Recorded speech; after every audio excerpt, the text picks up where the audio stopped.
Hello friends. NCERT class 6 history का ये 7वां chapter है जिसका नाम है राज्य से साम्राज्य। इसके पहले का चैप्टर हम लोगों ने कवर कर लिया है। अगर आप लोगों में से किसी ने नहीं देखा है तो इसी चैनल के प्लेलिस्ट पर जाकर देख सकते हैं। तो आइए शुरू करते हैं 7वां चैप्टर। हम जिन शेरों के चित्र रुपयों पैसों पर देखते हैं उनका एक लंबा इतिहास है। उन्हें पत्थरों को काटकर बनाया गया और फिर उन्हें सारनाथ में एक विशाल स्तंभ पर स्थापित किया गया था। इतिहास के महानतम राजाओं में से एक अशोक के निर्देश पर इसके जैसे कई स्तंभों और पत्थरों पर अभिलेख उत्कीर्ण किए गए। इसके पहले कि हम यह जानें कि यह अभिलेखों में क्या लिखा है, यह समझने की कोशिश करें कि उनके राज्य को साम्राज्य क्यों कहा जाता है। अशोक जिस साम्राज्य पर शासन करते थे उसकी स्थापना उनके दादा चंद्रगुप्त मौर्य ने लगभग 2300 साल पहले की थी। चाणक्य या कौटिल्य नाम के एक बुद्धिमान व्यक्ति ने चंद्रगुप्त की सहायता की थी। चाणक्य के कई विचार हमें अर्थशास्त्र नाम की किताब में मिलते हैं। साम्राज्य में बहुत से नगर थे। इनमें साम्राज्य की राजधानी पाटलिपुत्र, उज्जैन और तक्षशिला जैसे नगर प्रमुख थे। तक्षशिला उत्तर पश्चिम और मध्य एशिया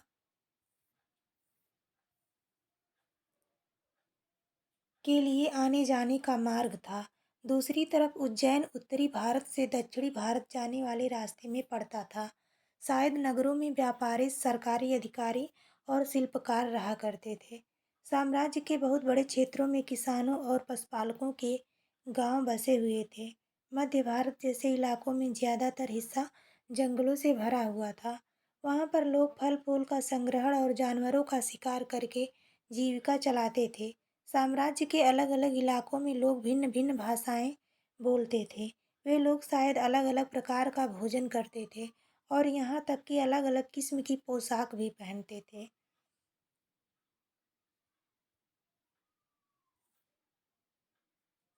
ये मैप है, इसको आप लोग अच्छे से देख लीजिएगा वीडियो को रोककर।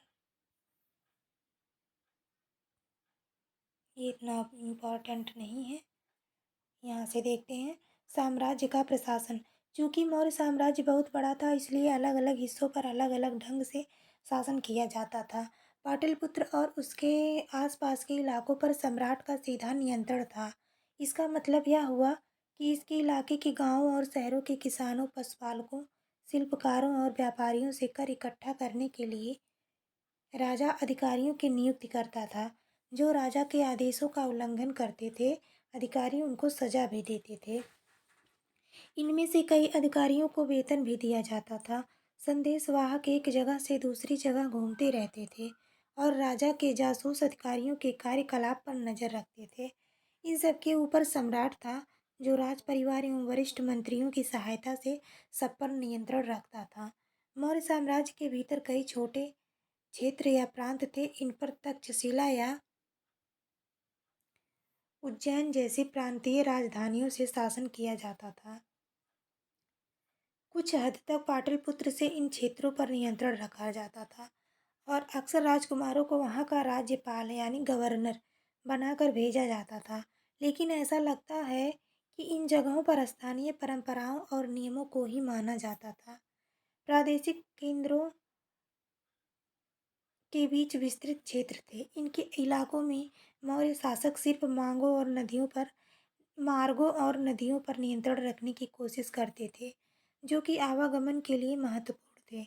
यहाँ से उन्हें जो भी संसाधन कर और भेंट के रूप में मिलते थे उसे इकट्ठा किया जाता था। उदाहरण के लिए अर्थशास्त्र में यह लिखा है कि उत्तर पश्चिम कंबल के लिए और दक्षिण भारत सोने और कीमती पत्थरों के लिए प्रसिद्ध था। संभव है कि संसाधन नजराने के रूप में इकट्ठे किए जाते थे और अंत में जंगल वाले इलाके आते थे। वहाँ रहने वाले लोग काफ़ी हद तक स्वतंत्र थे। उनसे यह उम्मीद की जाती थी कि वे मौर्य पदाधिकारियों को हाथी, लकड़ी, मधु और मोम जैसी चीज़ें लाकर दें। ये नजराना, इसके बारे में आप लोग देख लीजिएगा। राजधानी में सम्राट।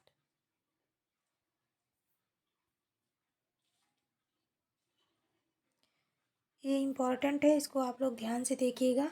मेगस्थनीज चंद्रगुप्त के दरबार में पश्चिम एशिया के यूनानी राजा सेल्यूकस निकेटर का राजदूत था। मेगस्थनीज ने जो कुछ देखा उसका विवरण दिया। यहाँ हम उसके विवरण का एक अंश दे रहे हैं। सम्राट का जनता के सामने आने के अवसरों पर शोभा यात्रा के रूप में जश्न मनाया जाता है। उन्हें एक सोने की पालकी में ले जाया जाता है। उनके अंगरक्षक सोने और चांदी से अलंकृत हाथियों पर सवार रहते हैं। कुछ अंगरक्षक पेड़ों को लेकर चलते हैं। इन पेड़ों पर प्रशिक्षित तोतों का एक झुंड रहता है जो सम्राट के सिर के चारों तरफ चक्कर लगाता रहता है। राजा सामान्यतः हथियारबंद महिलाओं से घिरे होते हैं। वे हमेशा इस बात से डरे रहते हैं कहीं कोई उनकी हत्या करने की कोशिश ना करे। उनके खाना खाने के पहले खास नौकर उस खाने को चखते हैं। वे लगातार 2 रात एक ही कमरे में नहीं सोते थे। इसी तरह से ये सब, इसको भी आप लोग देख लीजिएगा।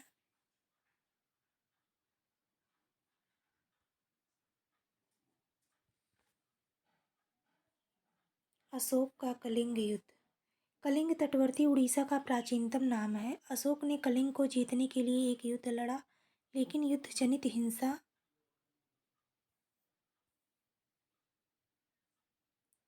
और खून खराबा देखकर उन्हें युद्ध से वितृष्णा हो गई। उन्होंने निर्णय लिया कि वे भविष्य में कभी युद्ध नहीं करेंगे। कलिंग युद्ध का वर्णन करता हुआ अशोक का अभिलेख।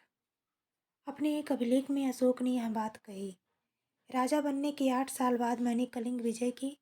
लगभग 1.5 लाख लोग बंदी बना लिए गए। 1 लाख से भी ज़्यादा लोग मारे गए। इससे मुझे अपार दुख हुआ। क्यों? जब किसी स्वतंत्र देश को जीता जाता है तो लाखों लोग मारे जाते हैं और बहुत सारे बंदी बनाए जाते हैं। इसमें ब्राह्मण और श्रमण भी मारे जाते हैं। जो लोग अपने सगे संबंधियों और मित्रों को बहुत प्यार करते हैं तथा दासों और मृतकों के प्रति दयावान होते हैं, वे भी युद्ध में या तो मारे जाते हैं या अपने प्रियजनों को खो देते हैं। इसीलिए मुझे पश्चाताप हो रहा है।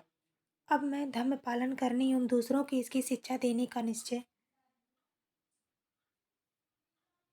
अब मैंने धर्म पालन करने एवं दूसरों को इसकी शिक्षा देने का निश्चय किया है।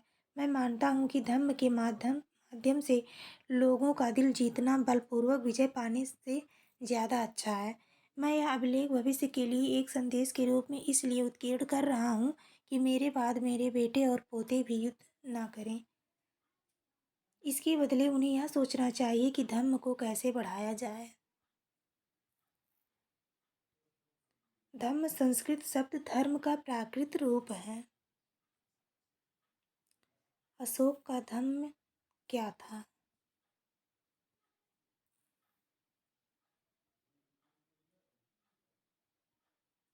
इसको भी हम लोग देख लेते हैं। उत्कृष्ट पालसी वाले पत्थर की इस मूर्ति को देखो।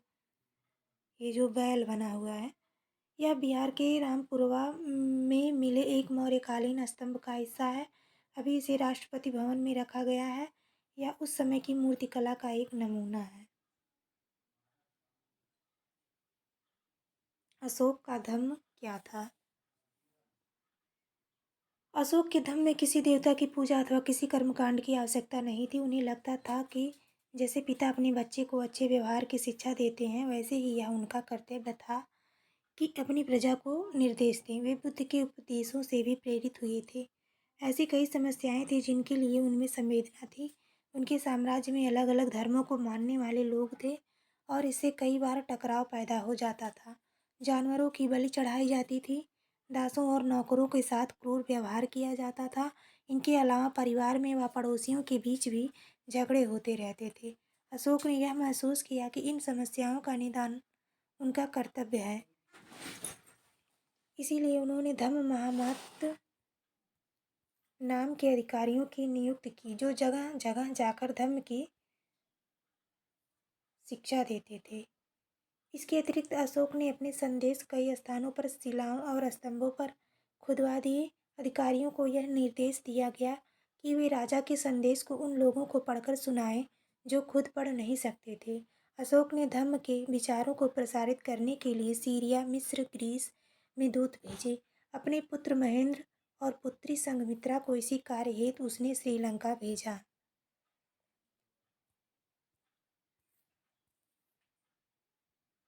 उन्होंने सड़कें बनवाईं, कुएं खुदवाए और विश्राम गृह बनवाए।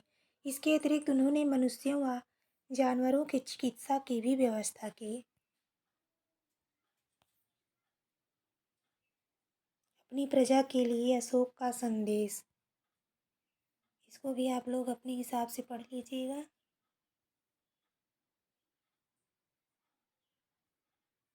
ये कुछ लिपियां दी गई हैं। ये आरंभिक ब्राह्मी, देवनागरी, बांग्ला, मलयालम, तमिल।